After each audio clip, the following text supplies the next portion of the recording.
Good morning, Wildcats. Welcome to today's announcements. Today is Monday, October 12th.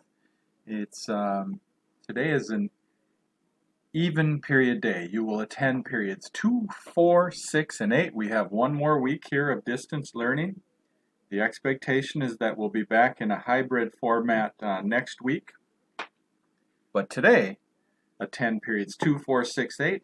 Sixth graders, it's period 4 today, so that means you have advisory.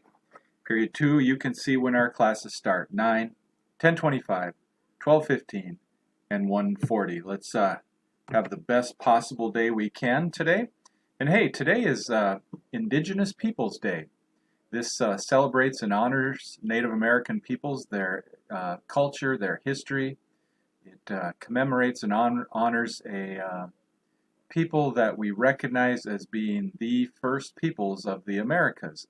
The idea of replacing Columbus Day with Indigenous Peoples Day actually goes way back to 1977. There was a United Nations sponsored conference in Geneva, Switzerland, when this idea first came up and was first introduced and gained some traction. I have a quote from a famous Native chief, Chief Seattle. Actually, Seattle, Washington is named after him. He argued for ecological responsibility and respect of Native American land rights. And what he said nearly 100 years ago, over 100 years ago, still resonates today. All things are connected like the blood that unites us.